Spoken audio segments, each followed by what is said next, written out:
यानी कि जो चार्ट कहते हैं ना, चार्ट पढ़ते हैं, किस चार्ट में किसने देखकर बताया होगा कि कल ये नीचे की तरफ गिरेगा।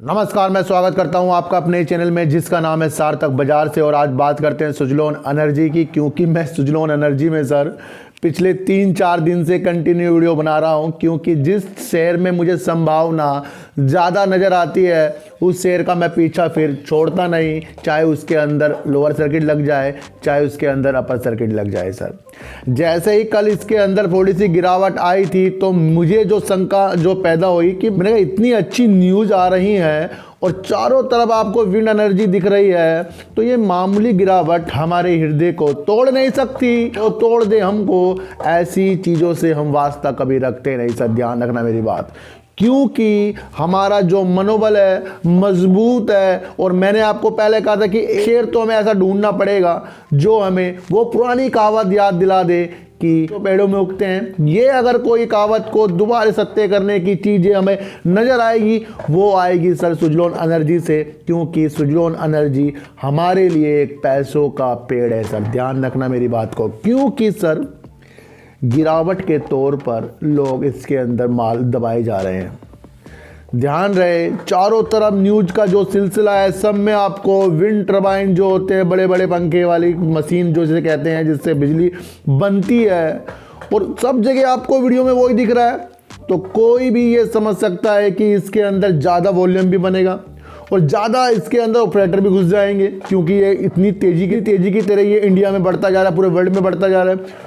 तो सबके सब अपना पैसा लगाना ऐसी कंपनी में ज़रूर चाहेंगे जिसका फ्यूचर अच्छा हो। मैंने पहले कहा था सर, पैसा हमेशा वही कमाता है जिसका मनोबल ज़्यादा तेज होता है, मजबूत होता है, अच्छा होता है, ध्यान रखना मेरी बात सर। एक चीज़ मैं आपको और बता दूं सर, सरकार $1 बिलियन इन्वेस्ट करना चाह रही है सर रिन्यूएबल एनर्जी के लिए। ये एक बहुत ही अच्छी एक न्यूज़ है सर, और इस न्यूज़ की वजह से बहुत से लोग कहेंगे कि इसके अंदर इस वजह से अपर सर्किट लग गया है सर। सर ऐसी कुछ बात नहीं है। मैं आपको एक चीज़ बता दूं सर, किस चार्ट में लिखा था, यानी कि जो चार्ट कहते हैं ना, चार्ट पढ़ते हैं, किस चार्ट में किसने देखकर बताया होगा कि कल ये नीचे की तरफ गिरेगा। कौन ऐसा सर बुद्धिमान है जो चार्ट को पढ़कर जिसने बता दिया होगा कि शेयर कल नीचे की तरफ जाएगा? बता ही नहीं सकता कोई आज। और आज जब शेयर नीचे की तरफ जा रहा था और उसका चार्ट भी रेड कैंडल दिखा रहा था, तो उसे देखकर लोगों ने तो कहा होगा ये नीचे की तरफ जाएगा। उसे देखकर तो लोगों ने यही कहा होगा रेट दिखाया तो सब नीचे की तरफ जाएगा। लेकिन फिर क्यों अपर सर्किट लग गया है सर? ऐसे कौन से चार्ट में लिखा था कि आज ये अपर सर्किट मारेगा? तो मैं कह रहा हूँ अपनी साइकोलॉजी को बहुत मजबूत करो, क्योंकि वही आपको बता देगी कि किस टाइम शेयर बढ़ने वाले हैं और किस टाइम शेयर घटने वाले हैं। ये जो भी चीज़ें होती हैं सर आपको भी समझ आएगी सर।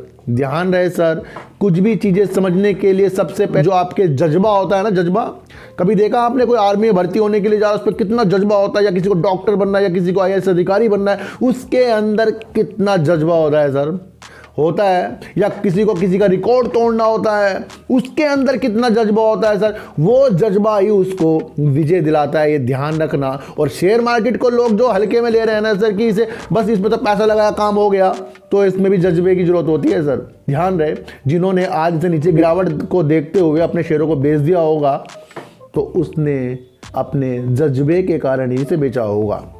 तो जहाँ संभावना खत्म हो जाती है वहीं से संभावना मैं शुरू कर देता हूँ, ध्यान रखना मेरी इस बात का। और जितनी जल्दी आपने मुझे समझ लिया, देखो सर शेयरों में ये नहीं कि आज खरीद लिया कल से ही बढ़ावत हो जाएगी, लेकिन जोन से भी मैं शेयर बताता हूँ लॉस होने वाला उसमें है ही नहीं आपको। क्यों? क्योंकि उसके अंदर आपको जरूर से जरूर गिरनता नजर आएगी, ध्यान रखना मेरी बात को। आज जो मार्केट गिरने का आसार सर लगा मुझे इस वजह से लगा क्योंकि भी में रात का कर्फ्यू लगा दिया गया है, यानी कि नाइट कर्फ्यू यूपी में लगा दिया गया है यूपी सरकार की तरफ से। ये भी एक बड़ी गिरावट का सिलसिला मार्केट में लग सकता है। अगर इसका पढ़ नहीं था और ये न्यूज हमारी चलती हुई मार्केट में आ गई थी, और उसकी वजह से ही आज मुझे लगता है कि मार्केट में गिरावट हुई है। ध्यान रहे सर, ये एक इशारा दे रहा है कि पहले 11 बजे से सुबह 5 बजे तक का कर्फ्यू लगाया, फिर उसके बाद जैसे जैसे कोरोना केस बढ़ते रहेंगे, ओमिक्रॉन केस बढ़ते रहेंगे, थोड़ा बढ़ता रहेगा और हो सकता है सर ये ज़्यादा कर्फ्यू बढ़ जाए। तो अपनी स्थिति को संभालना आपको अपना आप ही आना चाहिए सर, कोई नहीं संभालेगा सारी स्थिति को। सर भाप लीजिए सर, मैं आपको एक चीज़ बता दूँ सर, जब भी हम एग्ज़ाम देने बैठते हैं तो पहले जब पढ़ते हैं हमें कौन से क्वेश्चन आते हैं उसके अंदर आते हैं, हम देखते हैं सर उसके अंदर कौन कौन से क्वेश्चन आते हैं, वो उससे भाप लेते हैं हम कि हम पास होंगे या फेल होंगे, भाप लेते हैं सर।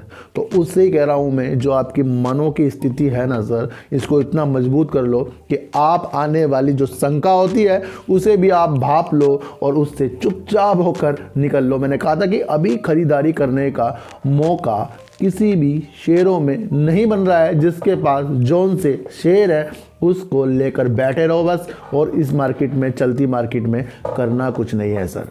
ध्यान रहे सर, हमने अपने आप को इतना मजबूर कर लिया है बाय करने के लिए, इतना मजबूर कर लिया है कि पैसे आते ही बस खरीद लो, बस आज ही कल ही हो जाएगा पैसा बहुत बढ़िया हमारा। ऐसा कुछ नहीं होता सर।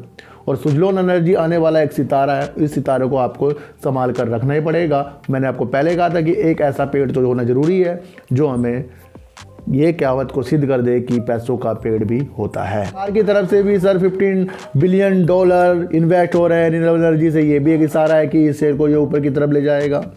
ध्यान दें सर, ज़िंदगी में आपको सब कुछ मिलेगा, ध्यान रखना, पर वो जब भी मिलेगा आपको प्रतीक्षा से मिलेगा, धैर्य से मिलेगा और अपनी सूझबूझ से मिलेगा। कोई भी आपको अगर 1 लाख रुपए दे दे और कह दे कि शेयर मार्केट में लगा दो, इसे डबल कर दो, होने नहीं सर। वो जब होंगे जब आपने पहले अपने पैसों को भी डबल करना सीखा होगा। तो सबसे पहले अपने पैसों पे काम, क्योंकि दूसरों के पैसे का काम करने में बड़ी कठिनाई होती है, क्योंकि हम तो संयम ले सकते हैं, दूसरा संयम किसी के पास हो ना हो। तो सबसे पहले किसी को भी मार्केट में बिल्कुल भी ये ना कहें कि इसमें पैसे लगाओ डबल हो जाए। इसको हल्के से लें सर, हल्के हल्के पैसे लगाएं और अपने हल्के हल्के से इंजॉय लें और अदर काम भी करें। मैंने आपको कहा था कि 80% आपको अपने अदर्स जो आपके वर्क होते हैं उसको बढ़ाना चाहिए और 20% आपको सिर्फ दिमाग अपना शेयर मार्केट में लगाना चाहिए। तो हर चीटी को आटा दीजिए, गाय को रोटी दीजिए और अपने बच्चों को ज़्यादा से ज़्यादा प्यार कीजिए, क्योंकि बच्चे ही आपकी मासूमियत के साथ पलटेंगे। तो फिर मिलेंगे आपसे एक नए वीडियो के साथ, जब तक के लिए नमस्कार।